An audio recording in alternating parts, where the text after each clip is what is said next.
¿Cómo están? Bienvenidos esta tarde de miércoles a la UNAM Responde. Es mitad de semana y nos da gusto saludarlos en este espacio universitario donde compartimos con ustedes parte del esfuerzo que realiza nuestra comunidad y nuestra universidad en medio de esta pandemia para ayudar no solamente a los universitarios, sino a la ciudadanía en general. Es importante no bajar la guardia y seguirnos cuidando mientras continúa la Estrategia Nacional de Vacunación. Por ejemplo, en la Ciudad de México actualmente se están aplicando en las alcaldías de Benito Juárez, Cuauhtémoc, Álvaro Obregón, Iztapalapa y Gustavo A. Madero, donde se contempla la aplicación de la primera dosis. Es importante reiterar que aún con esta aplicación las personas de 60 años y más no están protegidas. Hay que esperar en la mayoría de los casos o de las vacunas a una segunda dosis y después de esto tarda un par de semanas por lo menos en lograr la inmunidad, lo que significa que debemos seguirnos cuidando, usar cubrebocas y mantener las medidas de distanciamiento y de higiene que ya conocemos.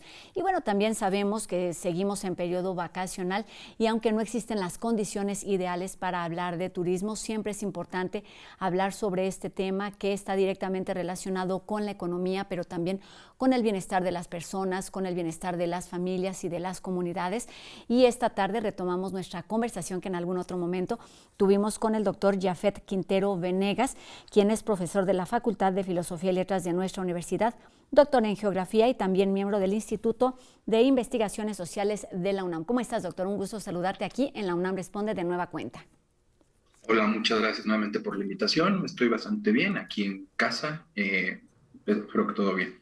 Pues qué bueno y qué gusto que estés aquí con nosotros porque en esa primera conversación se quedaron algunos temas pendientes con respecto a las acciones, a la responsabilidad que debemos tomar todos quienes participamos en las actividades turísticas y me gustaría que empezáramos por ahí, que es un tema que tú trabajas recurrentemente, que es la ética en el turismo. ¿Cómo debemos entenderlo y principalmente cómo debemos aplicarlo?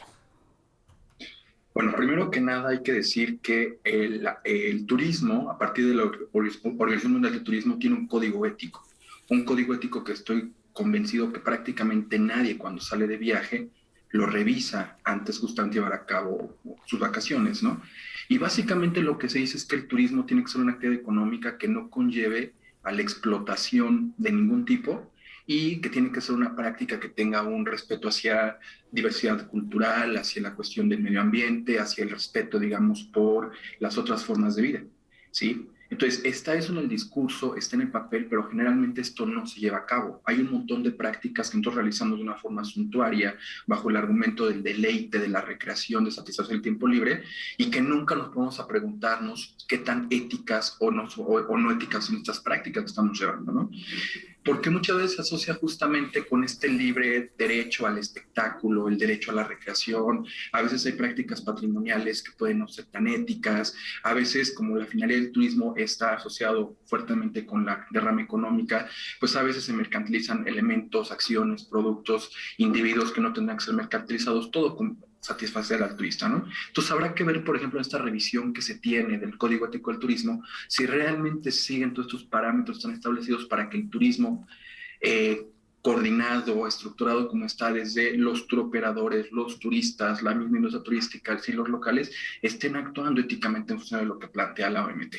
Pues centrémonos en este tema, no se trata solamente de actuar responsablemente con base, vamos, al sentido común y pues reglas sociales que ya conocemos, sino con respecto a este código de turismo. ¿Dónde lo podemos encontrar? ¿Quién lo elabora? ¿Y cuáles son algunos de esos principios que debemos todos conocer y reconocer para llevarlos a cabo?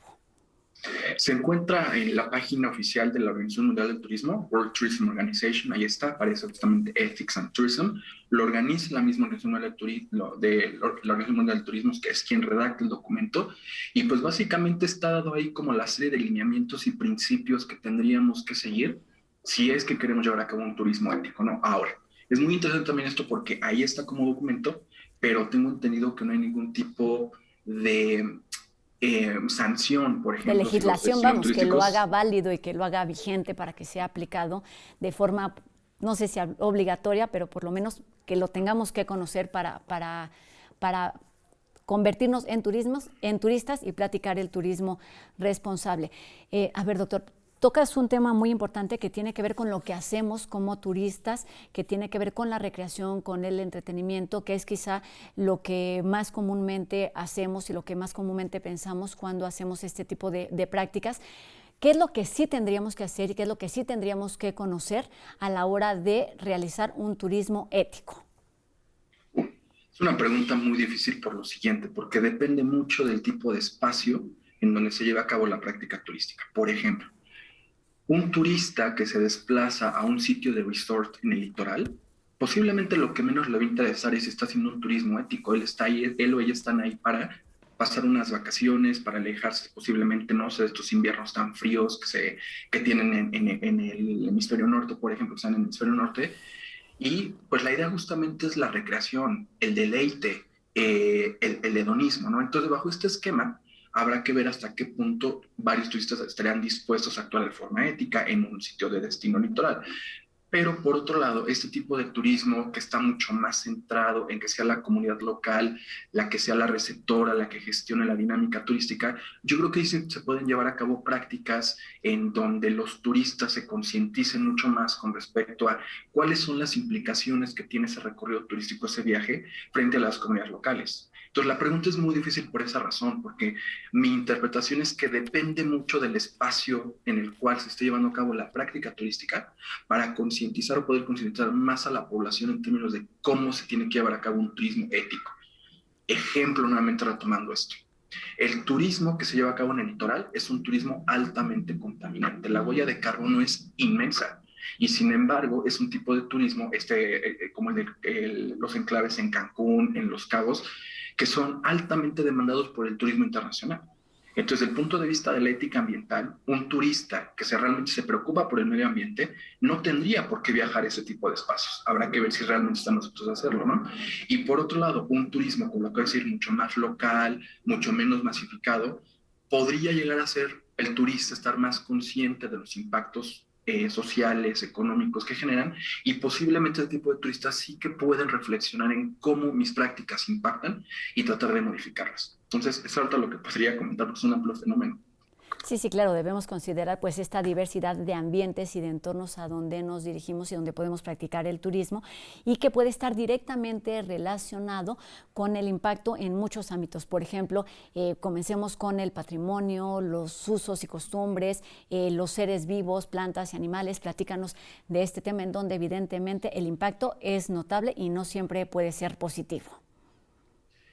El turismo es una actividad que mercantiliza todo lo que acabas de mencionar, la cuestión de las tradiciones, la cuestión de la gastronomía, la cuestión de la naturaleza, la cuestión de los seres vivos. Entonces, cuando ese turismo está mercantilizando con la mera finalidad de obtener una ganancia económica, ahí es cuando tenemos que replantearnos si esa práctica es del todo ética. Por ejemplo, voy a ser muy antropocéntrico, voy a centrar principalmente en tradiciones, en cuestiones culturales del ser humano. ¿Cuántas veces no nos hemos enterado de que algunos rituales, de que algunas prácticas tradicionales se vuelven patrimonio? Y entonces la población local ahora tiene que empezar a representar esas tradiciones, esas prácticas con tal de que los turistas las disfruten, que sea un deleite para los turistas. Entonces, parece ser, por ejemplo, que aquí hay una situación de una transformación cultural para que sean los turistas, los visitantes, los que disfrutan las prácticas y que se vuelva como un elemento, sí, como de un parque temático, ¿no? Como una tematización de ciertas prácticas culturales con tal de darle finalidad a la cuestión turística. Eso lo podemos ver, por ejemplo, de una manera mucho más, no sé, impactante como la ocasión de los voladores de Papantla que se encuentran afuera del Museo de Antropología en Chapultepec. O sea, evidentemente es una práctica tradicional, una práctica cultural de México, pero que está ahí para ser cosificada, para ser mercantilizada, para que sean los turistas quienes la disfruten. Entonces habrá que ver hasta cierto punto qué tanto impacto tiene esa situación. Lo mismo pasa con la cuestión gastronómica. Hay ciertos productos que son de consumo local, donde la población tradicional es quien utiliza esos como ingredientes y para satisfacer sus dietas, se empieza a mercantilizar para el turista, se encarecen esos productos de consumo local y por lo tanto los locales tienen que cambiar de dietas para darle salida a las demandas de los turistas en función de productos que no se pueden ser los chinicuiles, los escamoles, los chapulinos, o sea, muchos productos o algunos vegetales, por ejemplo, o sea, estas dietas tradicionales que el turista busca y que por lo tanto se ponen todos todos los esfuerzos de la dinámica turística para que sean los turistas y no los locales quienes disfruten de ese tipo de productos, ¿no? Y repito, eso genera transformaciones en las dietas. La cuestión, por ejemplo, de la otredad animal. O sea, ¿cuántas veces no pasa de que estamos en un espacio turístico que puede ser un espacio rural, un espacio urbano, un espacio litoral, y que están ahí los animales no humanos como si fueran objetos, como si fueran mercancías comercializables para que los turistas sean los que degustan de los animales? No sé, el caso del burro cebra en Tijuana, el caso de los delfinarios en la Riviera Maya, el caso, por ejemplo, de los caballos y las calandrias ¿cómo se llama? Acapulco, ¿sí? En Puerto Guadalajara, Vallarta, vamos, en eso. Guadalajara. Entonces, todo este tipo de elementos que habrá que ver, por ejemplo, o sea, qué tan válido se vuelve que solamente existan para que sean los turistas quienes vivan de una experiencia cotidiana, una experiencia extraordinaria, perdón, sale de la cotidianidad. Y en todas estas prácticas no éticas, no morales, no ideales para la mayor parte de los involucrados, ¿cómo empezamos? Es decir, tenemos que hacernos responsables desde los distintos ámbitos, de los distintos niveles, es decir, por una parte, los que promueven el turismo, quizá las autoridades, también los miembros de las comunidades que reciben a ese turismo, pero también de los paseantes. ¿Cuáles serían unos principios, normas básicas de comportamiento para comenzar a modificar estas prácticas irregulares, doctor? Sí, aquí, por ejemplo, tiene que haber toda una estructura, perdón, una serie de pasos que estén bien estructurados para poder llevar a cabo prácticas mucho más éticas. Por ejemplo, la cuestión educativa. El empezar a implementar desde educación básica, o sea, que el turismo es una actividad necesaria posiblemente en términos de la captación de divisas, pero que es completamente voluntario, o sea, no es una necesidad vital para el ser humano, o sea, se lleva a cabo porque pues se necesita una alternativa económica y qué mejor que una visita, pero repito, no es una necesidad básica por parte del ser humano y que entonces está remarcando constantemente en el ámbito educativo que al no ser una necesidad básica, por lo tanto, todo aquello que implica un impacto es altamente cuestionable, ¿no? Sin embargo, por otro lado, tenemos como esta gran contracorriente, ¿no? Como esta gran lucha que se tiene de que estamos en un momento donde se dice que con tu dinero tienes que hacer lo que tú quieras, que por eso trabajes. Entonces se vuelve un poco difícil que bajo este esquema economicista que se tiene, la valoración de nuestras prácticas, se pueda transformar tan fácilmente esta forma de pensar. Por otro lado, ¿qué sucede? Como el turismo se ha visto como una actividad que representa crecimiento económico, que al menos así están imaginando las personas, entonces mucha de la población local le apuesta a la dinámica turística, comercializando y mercantilizando todo lo que sea posible. Entonces, en esta como, no sé si desesperación, pero como necesidad de tratar de captar dinero, dinero, dinero, se empiezan a comerciar lo más que se puede. Y claro, en esta idea que se tiene de que el turismo es una actividad extraordinaria, pues entonces si le puedo ofrecer al turista que se suba en un burro o le puedo ofrecer al turista que cargue un koala, como lo que se hace en Australia, entonces puede ser que el turista lo va a aceptar, aunque eso tenga repercusiones del bienestar contra las otras especies, ¿no? O lo mismo con algunas de las áreas naturales protegidas que es curioso cómo la conservación depende del turismo cuando esto no tendría que ser así. Entonces lo que estamos viendo actualmente con la pandemia es cómo hay ciertas áreas naturales protegidas que están dejando de estar protegidas porque ya no hay turistas. Entonces es difícil la pregunta en el sentido de que se requiere de que este tipo de discusiones se pongan en la mesa de discusión desde la educación básica, por ejemplo, pero que al mismo tiempo sean tanto los turistas como los locales, como no sé, los tour operadores quienes reciban esta información para darnos cuenta cómo se puede llevar a cabo una práctica mucho más amigable, mucho más ética en todos los sentidos. Lo que ha pasado con el turismo es que pone una barrera de yo soy el viajero, tú eres el local. Y parece ser que los locales y todo lo local tendría que estar a disponible a los turistas para hacer consumir. Esto es justamente lo que hay que buscar la manera de desdibujar. Oye, todas estas situaciones, todas estas prácticas que pues vemos normalizadas con el paso del tiempo, e incluso nos platicabas en la ocasión anterior con este programa de incentivar los pueblos mágicos que no se ha hecho quizá de la manera más idónea, ¿se ha modificado de alguna manera con la pandemia? Es decir, ¿ha cambiado en algún sentido para algunos de los sectores esta forma de hacer turismo? ¿Se ha modificado o debiera modificarse con esta crisis sanitaria que se vuelve, como ya lo hemos dicho, una crisis también social, ambiental, en fin, social? Lo que yo he percibido es que no, que las prácticas siguen estando exactamente igual y vienen además una situación que es un poco preocupante, que es la siguiente. En esta necesidad que van a tener muchas de las localidades por incentivar nuevamente el turismo para darle salida a los estándares que tenían antes de la pandemia, lo más probable es que se empiecen a implementar prácticas cuya finalidad sea captar dinero lo más que se puede, aunque puedan llegar a ser antiéticas, ¿no? Entonces, se van a empezar a habilitar, no sé, más actividades con animales, se pueden empezar a implementar más mercantilización de otros seres humanos, por ejemplo. O sea, parece ser que la tendencia es esa, o sea, buscar la manera de que el turismo vuelva a crecer y buscando la manera de tener más actividades que sean atractivas culturalmente, atractivas hacia los turistas mismos, aunque esto implique, repito, una tremenda cosificación. Lo ideal sería justamente si, a ver, tenemos una situación de pandemia, busquemos la manera de empezar posiblemente el turismo desde cero, pero parece ser que eso no es lo que se está buscando, desgraciadamente, y no solamente en el contexto mexicano, sino en el contexto internacional. Hablas de cosificar, hablas de mercantilizar y que está directamente relacionado con el consumismo que pues vivimos durante los últimos años, ya durante este siglo, y es importante voltear a ver otras alternativas. Y esto se puede empezar a hacer desde la academia. Platícanos un poquito de cuáles son la posición, el trabajo que se realiza desde, en este caso, donde tú estás laborando, el Instituto de Investigaciones Sociales o también el Instituto de Geografía, donde se pueden llevar a cabo trabajos en beneficio de buscar alternativas que se contraponen a estas prácticas no normales, no ideales. Sí, bueno, primero estamos trabajando 5 personas que estamos al frente del Seminario de Estudios Críticos del Turismo, 2 personas del Instituto de Geografía, estoy yo en Sociales, una persona antropológica y una persona de Instituto de Económicas, en donde justamente la final de este seminario, entre otras cosas, es ir viendo desde una perspectiva crítica cuáles han sido los impactos del turismo y buscar la manera de vincular esto pues con tomadores de decisiones para saber cómo podrían llevarse a cabo prácticas mucho más amigables en todos los sentidos, ¿no? Tenemos un congreso que va a ser del 14 al 18 de junio, que va a ser completamente en línea, entonces donde en función, por ejemplo, de analizar los impactos del turismo en el medio ambiente, en la naturaleza, en las cuestiones de género, en las cuestiones de la pobreza, de las poblaciones indígenas, pues se busca discutir entre nosotros y entre otras personas que asistan al Congreso cómo podrían ser las soluciones justamente que podrían darse. Entonces, lo que podría decir es que falta todavía más una coordinación entre el ámbito académico y los tomas de decisiones para que ese tipo de prácticas, ese tipo de soluciones puedan salir a la luz. O sea, generalmente pareciera ser que en la academia estamos discutiendo solamente entre nosotros, no de una forma muy hermética y que a veces pareciera ser que esto no tiene como una aplicación directa. Pero con esta interconexión que puede existir entre el ámbito académico y, repito, las transiciones, es mucho más fácil que se pueda llevar a cabo algún tipo de prácticas o de transformaciones en todo el entorno turístico.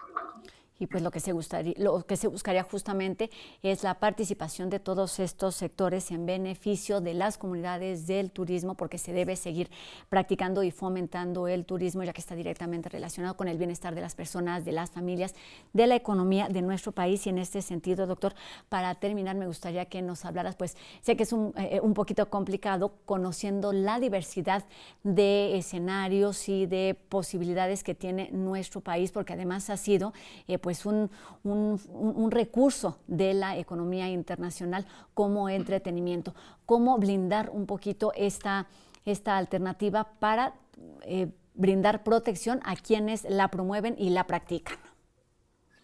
Fíjate que justamente con la pandemia se produce un tremendo nicho de oportunidad. Lo que está sucediendo ahorita con la pandemia es que los turistas tienen miedo a desplazarse. O sea, no es una situación de seguridad.